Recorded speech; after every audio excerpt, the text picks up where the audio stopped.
Hello everyone, welcome to another of our exciting videos. My name is John Lustria. I'm the Director of Education at the National Museum of Civil War Medicine, and I'm thrilled to be joined today by Dr. Brian Jordan. Welcome, Brian.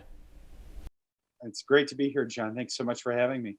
Yeah, this is very exciting for me in particular. I know I studied under you all the way back in 2013 back at Gettysburg College, so it's fun to continue this in a public setting like this, our conversations that we had about Civil War history. So I'm very excited about this.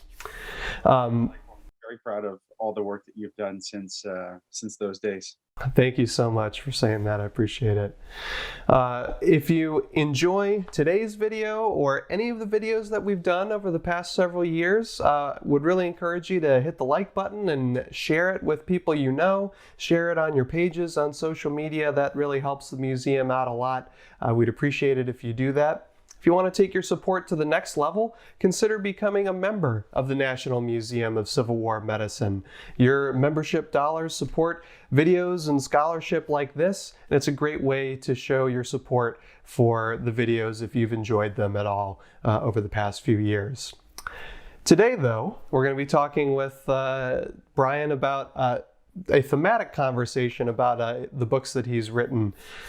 Before we jump into those, and I should note those books are Marching Home, which is about Union Civil War veterans and their unending Civil War, an edited collection, again about the lives of Civil War veterans entitled The War Went On, and his most recent book, A Thousand May Fall, Life, Death, and Survival in the Union Army, which is about a particular Union regiment, I believe the 107th Ohio. Is that right, Brian? That's right, John. Mm-hmm. Excellent. But before we dive into those, I wonder if maybe you could introduce yourselves to our viewers, explain maybe how you came to the field of Civil War history and how we got where we are today. Sounds good. Well, I am an associate professor of Civil War history and chair of the history department at Sam Houston State University in deep Southeast Texas. I've been here now for 7 years. I have been a lifelong student of Civil War history. I first came at this subject growing up in Akron, Ohio, where I got to know a man in my hometown who had passed his own childhood crisscrossing the Midwest in search of some of the last survivors of Civil War armies. And he had some remarkable experiences. He got to know pretty intimately some of the very last survivors of the Civil War. He would tell me about his trips up to Rochester, New York to meet with James A. Hard, the cigar chomping veteran of the 34th New York who had fought at Antietam and at Fredericksburg. Told me about going out to Wauseon, Ohio to meet with Dan Klingeman, who actually on one occasion had presented to him the program that he'd received at the Blue-Gray reunion in 1938, the last meeting of the Blue and Gray. And then most impressively, most remarkably, he would tell me about his rail journeys up to Duluth, Minnesota, where he met with the very last survivor of the Union armies, Albert Wilson, who died in August of 1956 at the age of 109. He had maintained a lengthy correspondence with Wilson and with Wilson's family, and tears would inevitably well up beneath his unusually thick lenses whenever he would tell me about those encounters. It was still a very powerful experience for him. And I'll tell you, I was transfixed by those stories. I was jealous that I could not get to know Civil War veterans on the intimate level that he did. And so I think and that was probably the impetus for me in my scholarship. I went off to graduate school wanting to do some work in Civil War memory. And I found that scholars, at least in that subfield, had not really said quite a lot about how Civil War veterans remembered the conflict, how they dealt with all of the personal, physical, psychological, and emotional facets unleashed by the war after the conflict. And so I was kind of off to the races, and Marching Home became my dissertation, and then eventually the book. And then, I really haven't left the topic since, as you'll see. Yeah, that's cool. I didn't know that was kind of in many ways how you came to the topic of studying Civil War veterans. That's amazing to have that. I guess secondhand experience would be the differentiation there. That's pretty amazing. So as we start to talk about, go dive into some of these books, I wonder if maybe you could just give sort of a quick elevator pitch, for each of the works, which are artfully displayed behind you. Sure. So Marching Home is the story of the men who won the Civil War, but couldn't bear the peace that followed. Union veterans returned home to a society that wanted to move quickly beyond the painful issue of a northern population that I think rather heedlessly embraced the culling spirit of sectional reconciliation. I think it's fair to say that the war white northern civilians remembered was profoundly not the war that many white Union soldiers fought. And so what Marching Home does is to bring out that liminal and too often illegible space that veterans occupied after the war, the space between national mythologies and personal experiences. And that was a very, very difficult place in which to live. It was a difficult place to make sense of. National narratives had no room for maimed and disabled veterans. Cultural memory, as I argue in that book, had social consequences. And I was writing that book, and I published that book in 2015, right as the nation was engaged in similar conversations about veterans returning home from new wars in the Middle East. And very similar, right? There's a national narrative of the war, and then there's the personal experience, and there's the sense that veterans need to maintain a certain sense of authority over the war, over the historical experience. So I pivoted from that book then to an edited collection, The War Went On, which collects new scholarship on Civil War veterans. By the time that book came out in 2020, I had grown a little bit tired with the, I think, ultimately unproductive debates that scholars were having about the extent to which veterans struggled to readjust to civilian life. I felt that it was just the wrong question to ask, because every soldier, right, every soldier had to face readjustment in one way or another. And yes, some handled that transition very poorly. Others, returned to lead civically engaged and pretty meaningful lives. They became politically active and led very successful lives after the war. And then there were a lot of folks in between, right, who would have struggles that would occur in kind of a nonlinear way. And so one of the things I tried to bring out in that edited collection is that every veteran has to face a struggle of reintegration. And another thing that emerged from that collection is that Civil War veterans they could not really hibernate.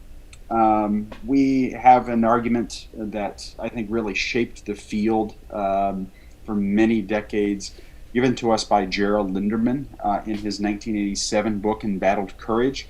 He argued that veterans became so disillusioned by the experiences of combat that after the war, they slipped into a period of self-imposed hibernation during which they refused to write or to speak or to even think about the war for at least 15 to 20 years, he thought.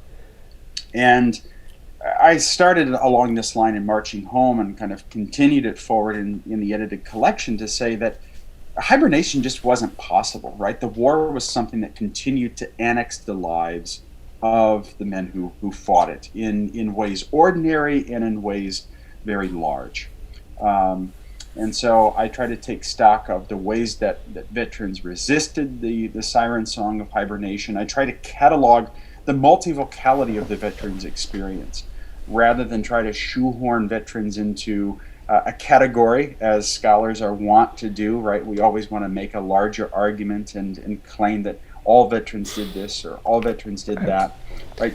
Veteranhood, reintegration, fighting wars, these things are intensely individual experiences, and we've got to make sense of them, right? There was no one biography during the war. There was no one wartime experience. A multitude of experiences, to say nothing about, of course, the racial and ethnic diversity of the Union armies, of the diversity of experiences before the war.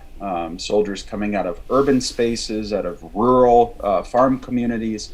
And so that collection really tries to get around a lot of those themes and a lot of those questions. And then I guess kind of naturally flowing from that project, thinking about multivocality, I turned to kind of a micro-historical focus on one particular ethnic regiment, a regiment of ethnic Germans mustered from a dozen northeastern Ohio counties spur of the war, the 107th Ohio Volunteer Infantry. They go off to really find the thick of the killing in some of the war's bloodiest battlefields at Chancellorsville, and then again 2 months later at Gettysburg. They lose half of their strength in those successive outings, and they also endure, right, the ugly scourge of nativism, both within the army and in Northern society at large.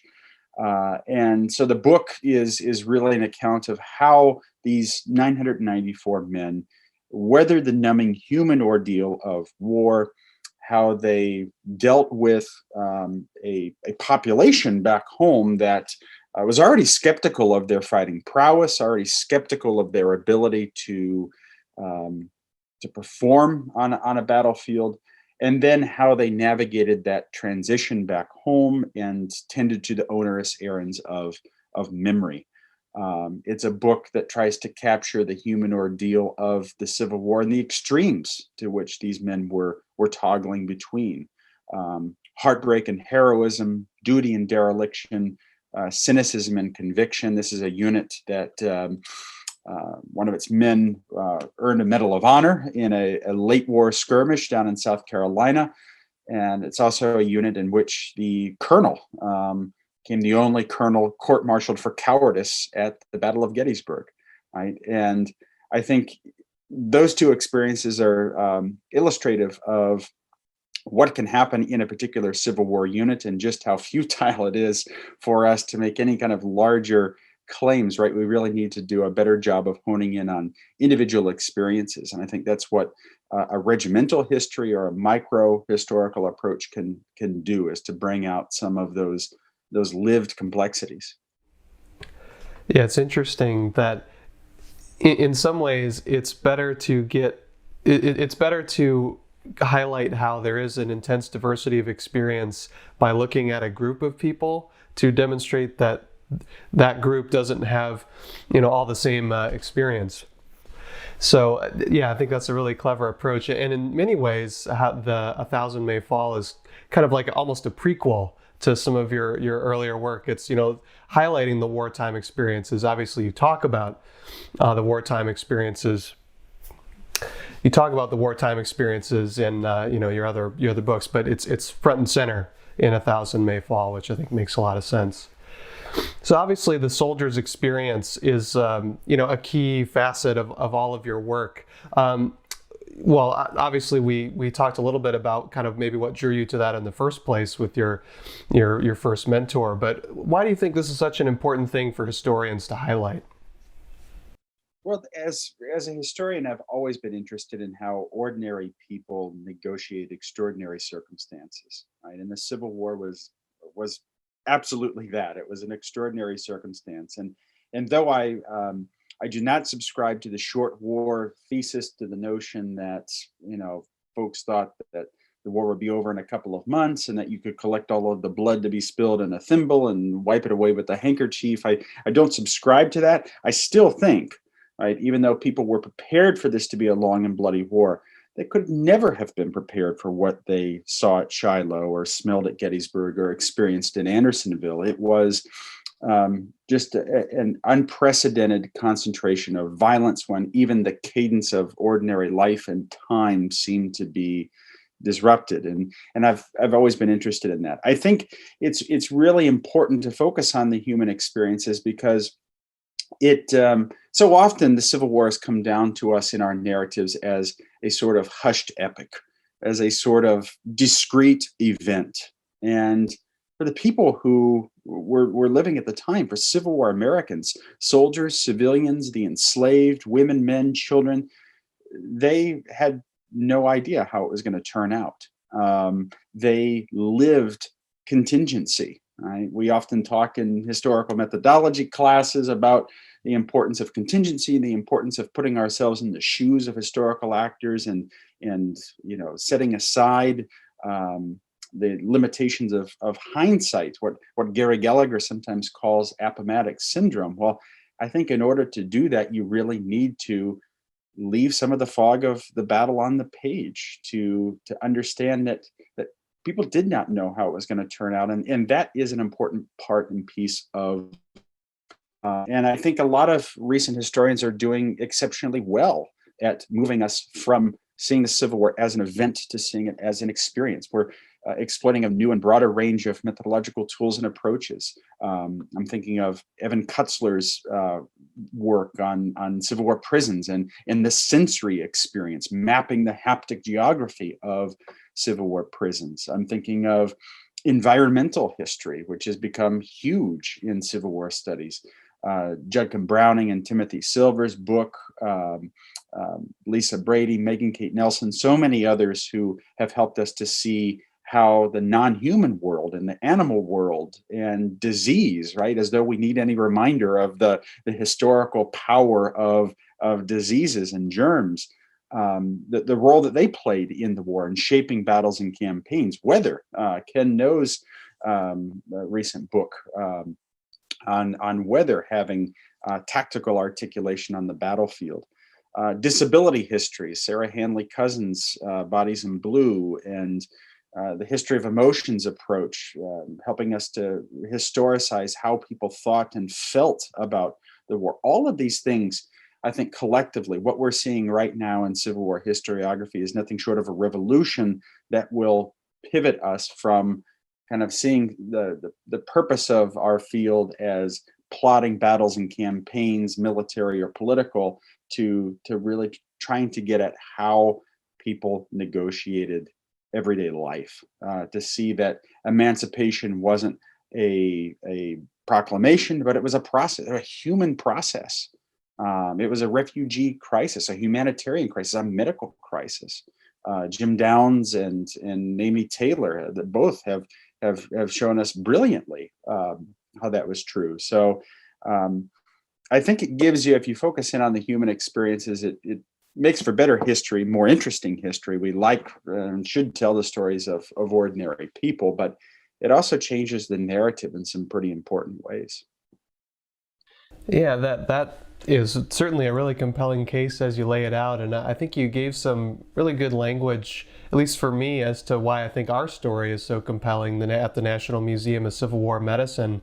That experiential nature of the war, being wounded and being treated and cared for, that's a really kind of personal and intimate sort of thing, and I think why it's in many ways more compelling than the battles and tactics, which isn't to say that's unimportant, but there's a reason why our visitorship has continued to go up after the sesquicentennial, because I think people really kind of connect with that story in ways that you just mentioned.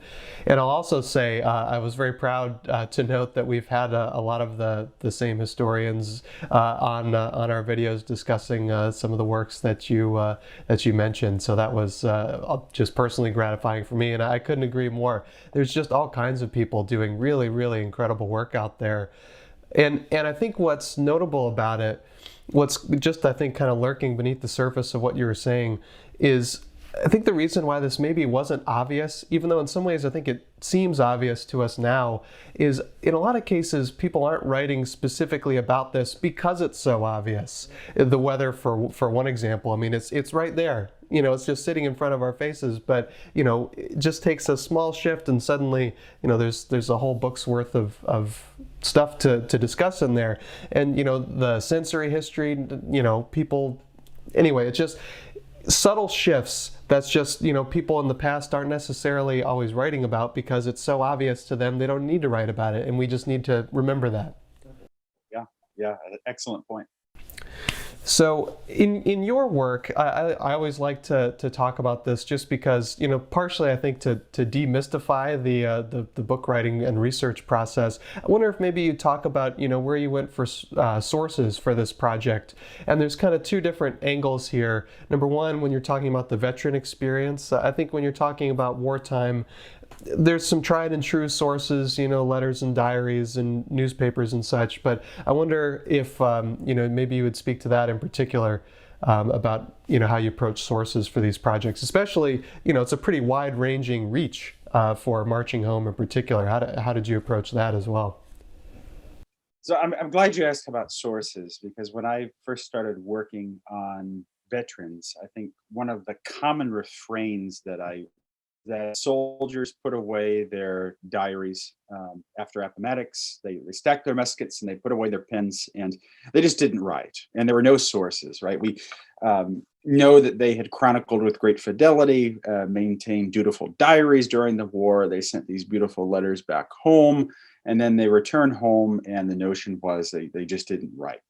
And that it would be very, very difficult to get at and to produce a work on the order of, say, Belle Irvin Wiley's Life of Johnny Reb or Billy Yank, to do that for the veteran. And to me, that was like a challenge, right? To go out and to demonstrate that wasn't true. And I think I did. I mean, the bibliography in Marching Home extends, I think, more than 40 pages. It's a huge Yeah, chunk my of memory is that it's pretty robust. It's almost a mini monograph in itself. it's a huge chunk of the book, and that was sort of deliberate to put out there, for scholars to kind of map these things going forward. And I think that bibliography is an argument in and of itself. Local and state historical societies. I mean, here's a plug for these institutions. I mean, they are incredible repositories of material, and veterans did write. Their lives continued to be annexed by what they had done between 1861 and 1865. So I did find a lot of the traditional manuscript sources that military historians of the war would be used to working with. But of course, I also worked extensively in pension records at the National Archives. I think pension files, for a long time, they had been kind of criminally underused. And that's, as with recent scholarship that we were just talking about, changing pretty dramatically. And it's a welcome change. But pension files are remarkable troves of information, not just about a wound or an injury, but about the life trajectory of that injury and how it shaped not only a soldier's understanding of his service, not only how it shaped the soldier's physical, mental, and emotional health, but then how it rippled out into the community, into the family, into the town. Gives you just an incredible insight into how people lived with these injuries and made sense of them, how they made claims of the government, how their understanding of what they had accomplished changed over time. And you can get at all of that through a pension record.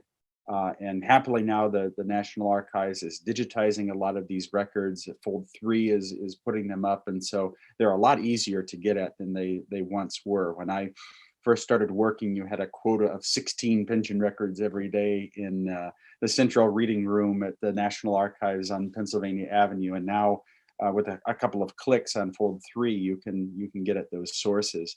I'd also like to highlight in terms of veteran sources, Grand Army of the Republic Post records, which unfortunately and kind of frustratingly are not centralized in any way like the pension records.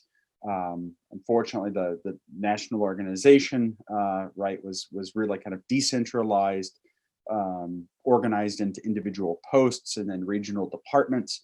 And so the records are scattered to all corners of the country. But if you get into those records, you discover that they too tell a remarkable story. And it's not just kind of the dusty, dry minutes of a fraternal veterans organization. It's an opportunity to track, once again, change over time and how veterans are thinking about the war. It's an opportunity to track what I call, and what Barbara Gannon has called, the largest and most successful social welfare organization in the 19th century.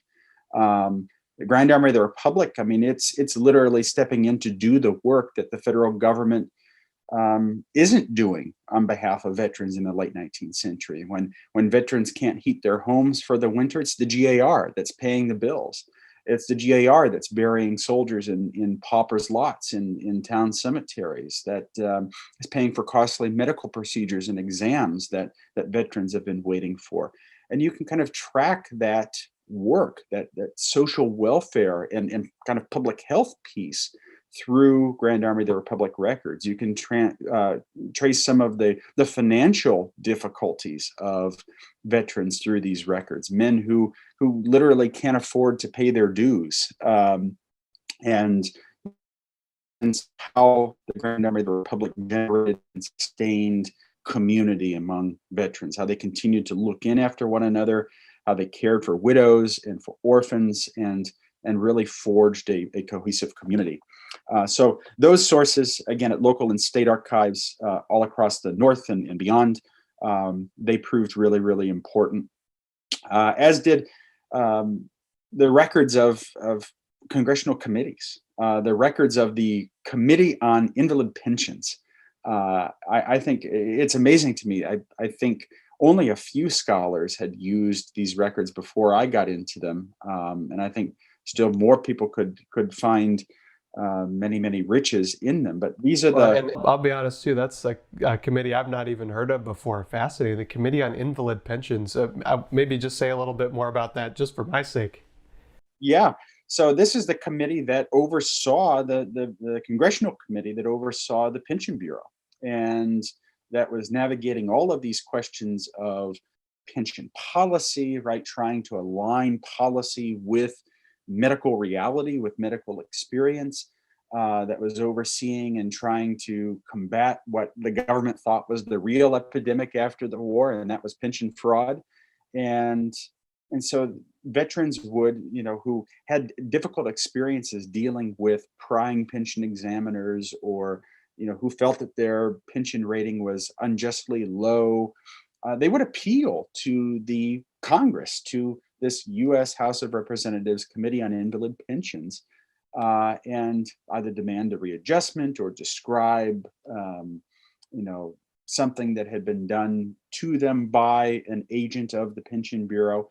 And the petitions that are submitted there, I mean, they're absolutely fascinating. And Grand Army of the Republic posts, to build a connection between the GAR and the pension process. I mean, they're submitting pension or petitions on behalf of members to this congressional committee, and in often some interesting ways that counter our kind of received narratives about the process. I remember just being floored by discovering that a couple of GAR posts in Pittsburgh, they were petitioning in the 1880s, the congressional committee.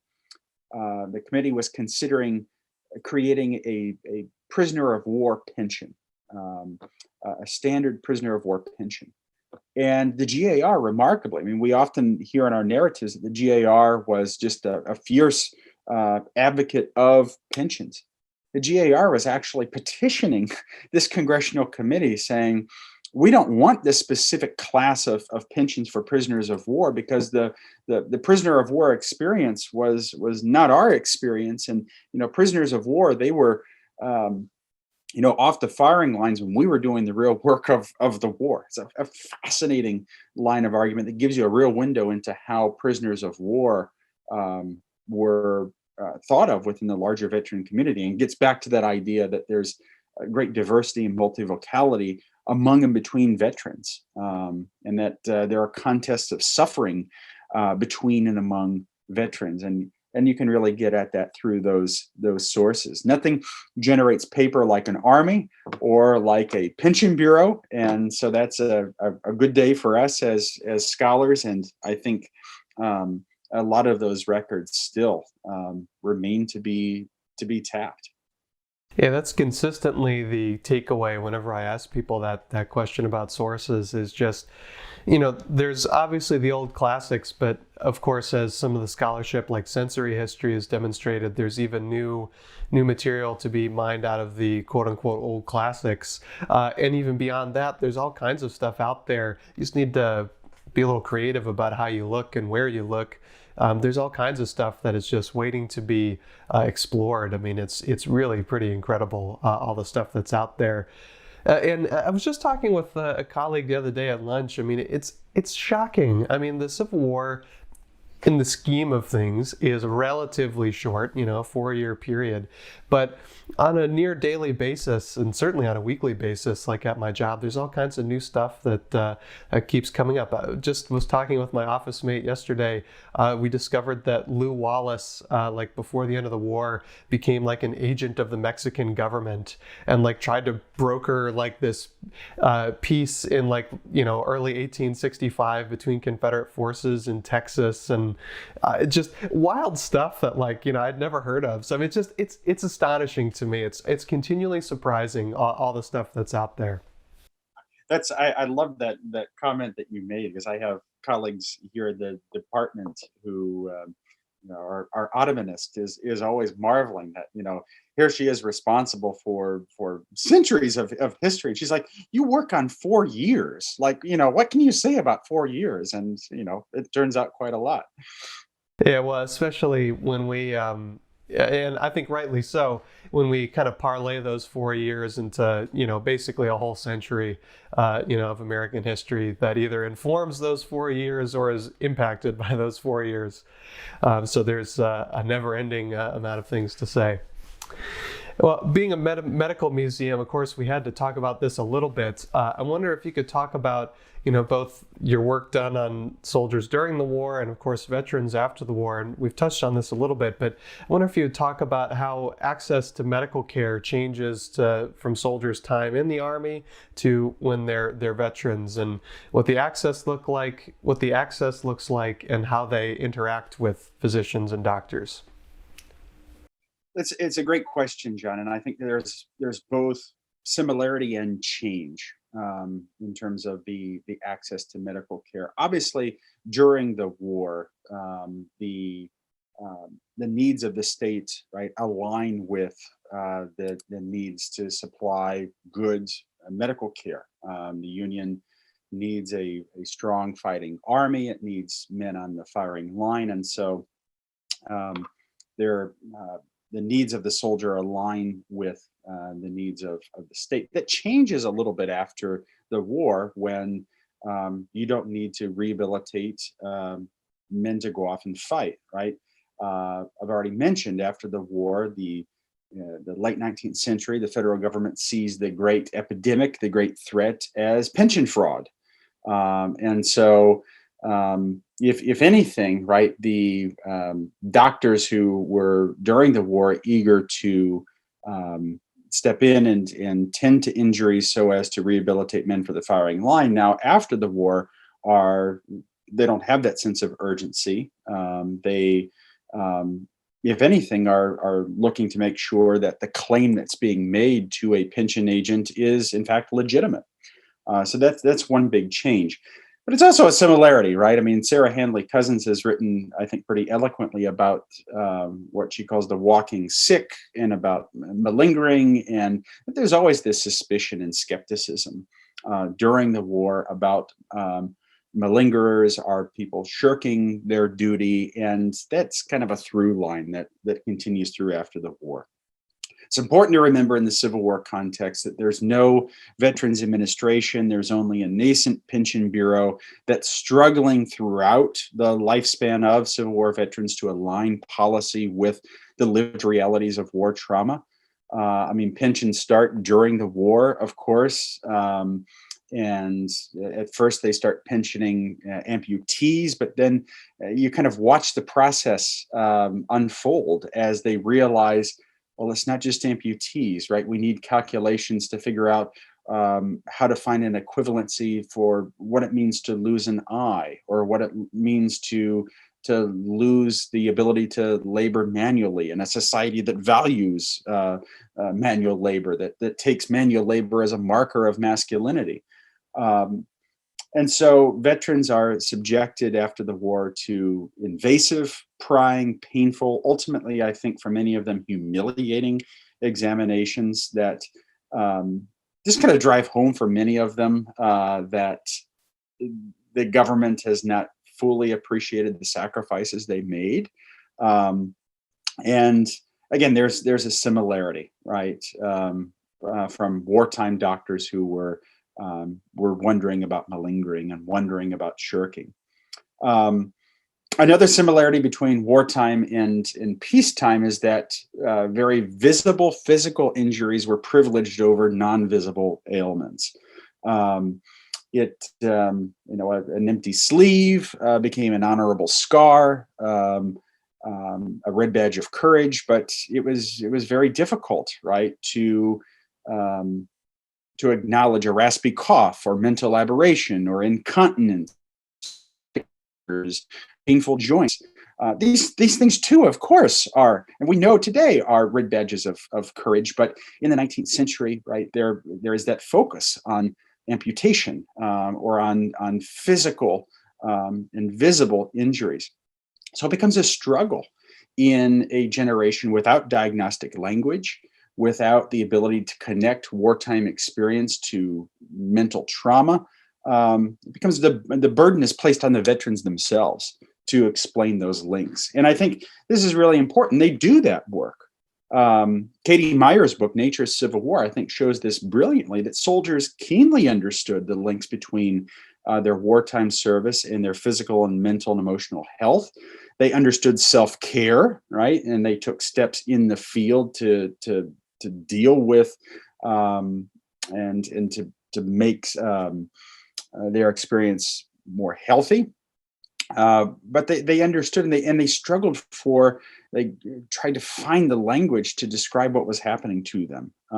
I think to my regimental history of the 107th Ohio, I think about Godfrey Capel of Company I, who was describing in one letter an epidemic, he called it, of nervous fever, which is just a tantalizing phrase and a tantalizing, portal into how men were thinking about what was happening to them. There, if you go into the regimental order books in the National Archives, you'll see in the notes that are taken on individual soldiers an odd ailment called nervous deafness. You'll see in some cases regimental surgeons thinking about sunstroke really as a form of mental trauma. They're thinking about what mental experiences do to the heart rate. In Marching Home, I write about a regimental surgeon from the 10th Connecticut named Horace Porter, not the Horace Porter of Ulysses S. Grant's staff, but Horace Porter of the 10th Connecticut. He was writing about what we today would call PTSD as neurokinesis. That was his word. They're struggling to find the language to describe what they know is happening to them as a result of the war. But nobody wants to acknowledge it. Nobody, knows how to align policy and remuneration with the lived reality of the experience. And that again gets back to this illegible and liminal space between national myth and personal experience. How do you negotiate that? Well, for men who are seeking $4 or $8 or $12 per month pensions, right? That's not an urgent need for acknowledgement. That's not only living Civil War memory, but it's a urgent, immediate reality. They could no longer supply lives for their families in many cases. They're utterly dependent on these pensions. They're unable to work. They need these pensions, and yet they're struggling to wrest recognition from the Pension Bureau. And in many cases, if they move out west or they move into more remote areas, right, it's a huge trip to find a pension examiner, a licensed, recognized pension examiner for the federal government who can produce one of these examinations and swear all the affidavits. And especially if you don't have, again, a physical injury. If you are from the 107th Ohio and you were out there shivering in squalls of snow at Brooks Station in Virginia, and you were flagging under the fevers of Folly Island in South Carolina, and you come back with, one of these respiratory ailments, you were met with skepticism. And that just, I think, emboldened veterans and underlined just how important it was to drive home the utter diversity of wartime experiences and to expand and render a more capacious definition of wartime sacrifice. That it wasn't just bullets on a battlefield, but it was experiences behind the lines, between battles. I think that's one thing that comes out of my regimental history, is that experiences behind the lines and between battles were often more formative in how men thought about and understood the war itself.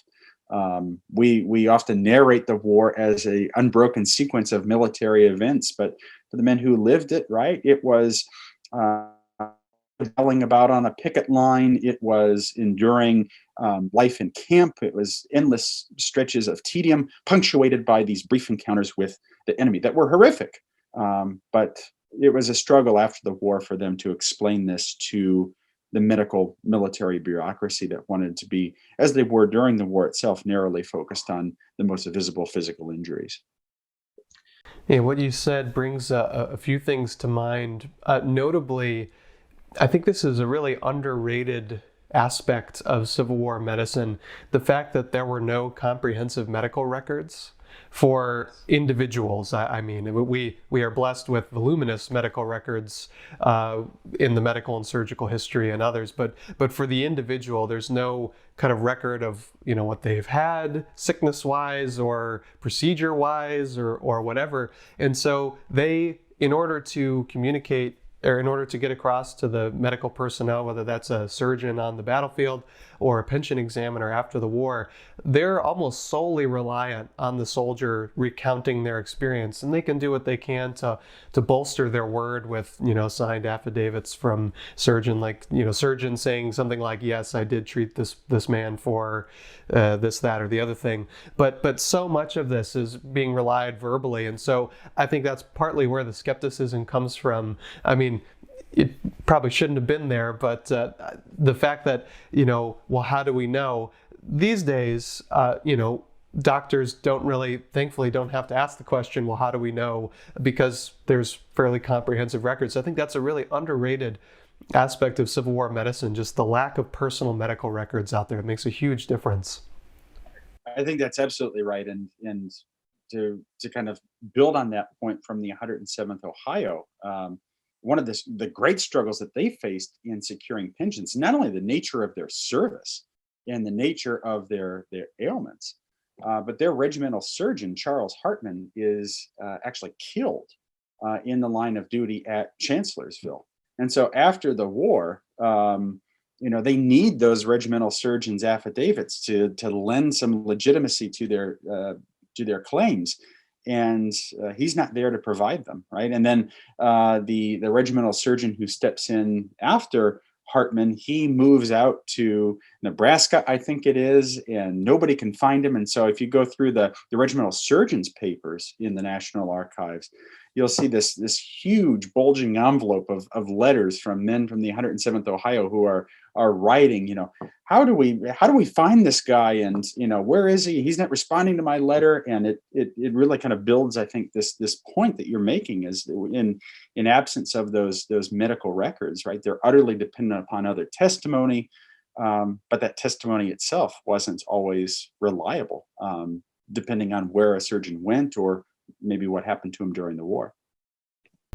The other thing that came to mind is actually a quote that I love to bring up, actually from Marching Home, which I'll paraphrase. There's one soldier, of course, frustrated with the slowness of the pension system, and he makes a comment, something to the effect of, if you were this slow getting soldiers into the army as you are getting soldiers pensions, we would have lost the war because we wouldn't have had an army, and that, of course, not only highlights how slow the the pension bureau was, but of course also highlights how rapid the recruitment exams were, the physical exams that they give to soldiers on the front end, which were typically quite cursory. They get better over time, but there's a great story. There's a woman soldier who makes it into the ranks, Sarah Emma Edmonds.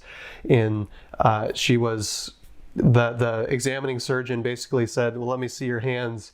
And the surgeon says, well, they're not calloused. What do you do? And she said, well, I'm a bookbinder. And he says, all right, you're in. That explains it. So, it's I love that quote. It illustrates, I think, both things very well, and it's somewhat humorous to boot. You touched on this a little bit in your previous answer, but I'd like to talk a bit more about it.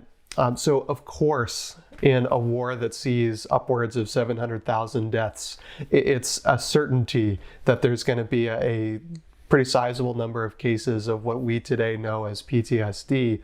But as you said, they really struggle with the language for it. In fact, one of our volunteers who's given a presentation on that subject, PTSD in the Civil War era, I believe she said she's come across something like 40 different terms that may have applied to something like that. So they struggle with the language. And so because of that, it's challenging to kind of go and reverse diagnose and all that sort of thing.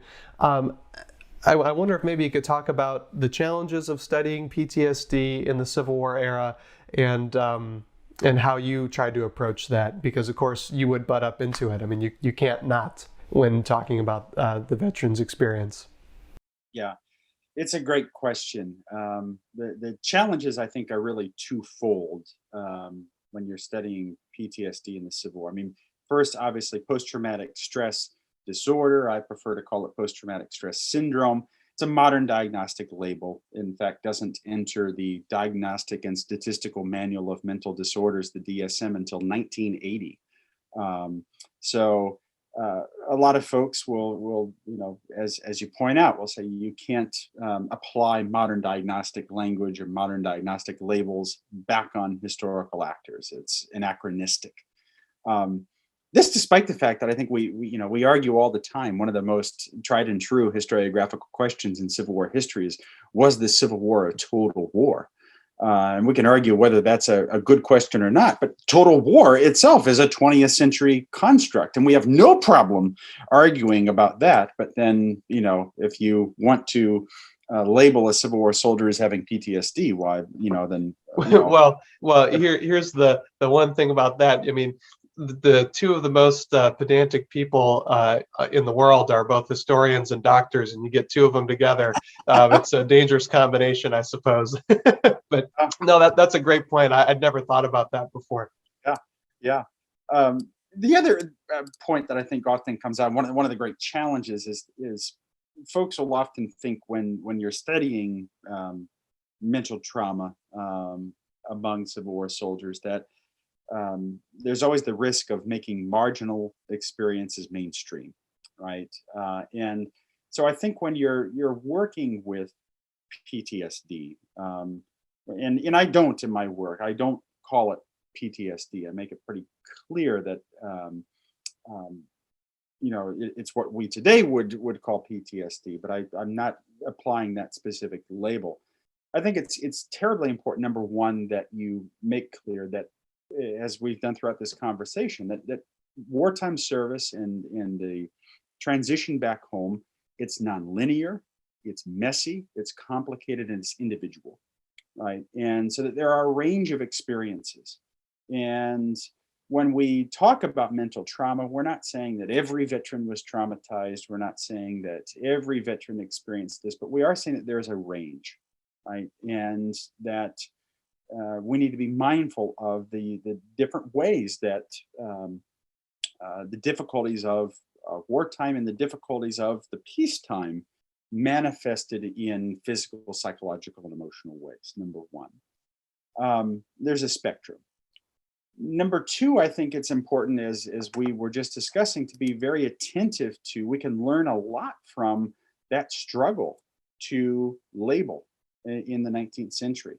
We pay very close attention to the words that they're using to describe injuries. We can can glean a lot about how they were thinking about these questions, how they were connecting physical and mental health, how they were connecting health with the environment and with hygiene, and how they were connecting war trauma and even post-war cultural memory with physical health. I mean, a lot of these veterans, I think this is one thing that comes out of marching home, is that it's not just what they saw at Shiloh or what they did at Spotsylvania, but it's how the larger culture and society dealt with it after the war. Right? Some of these veterans, I quote some of them. I don't have the exact quote off the top of my head, but it's in the book. They write, I could deal with Spotsylvania. What I can't deal with is the thought that what I fought for might be going backwards,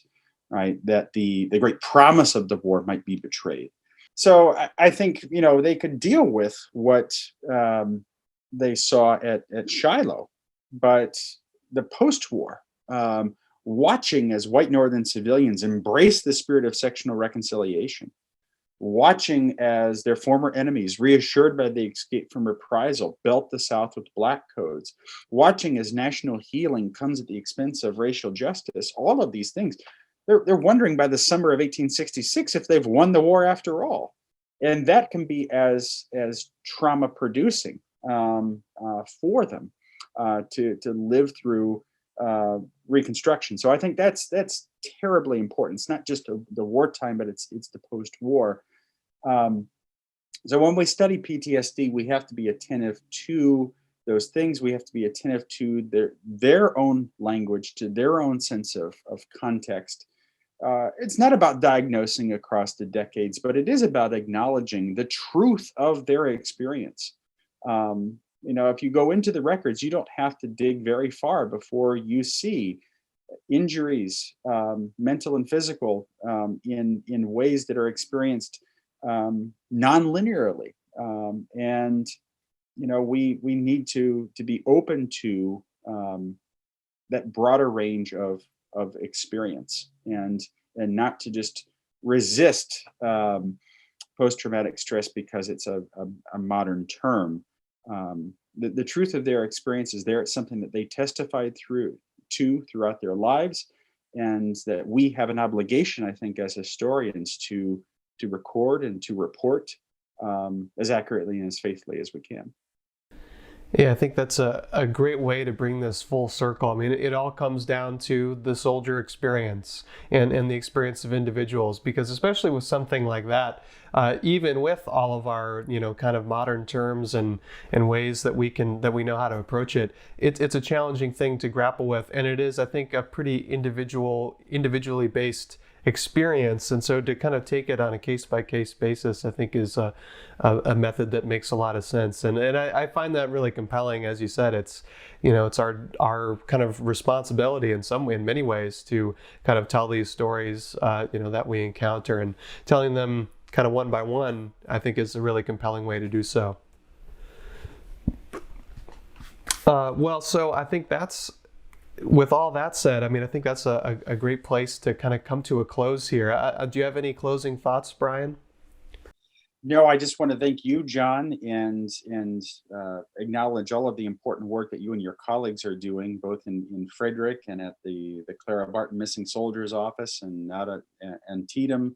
I think your work in public history testifies to this. I mean, you're telling individual stories and amplifying the range of experiences with great sensitivity and with great nuance, and opening the facets of the war to the public that really haven't been opened before. I a couple of years ago led a Civil War study away experience for my undergraduates, and we visited with your colleague Jake Wynn at the Clara Barton Missing Soldiers Office, and those students walked away from that entire 18-day trip, all the battlefields, all the major Eastern campaigns, but the thing that they kept coming back to was that Missing Soldiers Office and the human experience. And so keep doing what you guys are doing, and keep telling these stories, and giving us a greater human topography of the Civil War. Well, thank you, and that's the goal, and we'll strive to do that. So thank you everyone for tuning in. If you want to help us keep doing what we're doing, a great way to do that, just an easy, simple thing is just like this video, share this video, spread the word, and share it with your friends, your groups, your colleagues, your family that's probably sick of hearing about you talk about Civil War medicine by now, but keep talking about it anyway. Yeah, so that's an easy, simple, and free way to support the museum. Or if you want to take your support to the next level, you can become a member of the National Museum of Civil War Medicine for as low as $25 a year, which works out to just a couple bucks a month, which is much less than you pay for Netflix or Hulu or whatever it is that you that you watch. You can subscribe to, you can become a member of the museum and support what we do and great video content like this. So thank you so much for Brian for joining us today. I know I had a lot of fun, and hopefully you did, and all of you out there had a good time today for this conversation. Thanks so much, John. All right, with all that said, this is John and Brian signing off.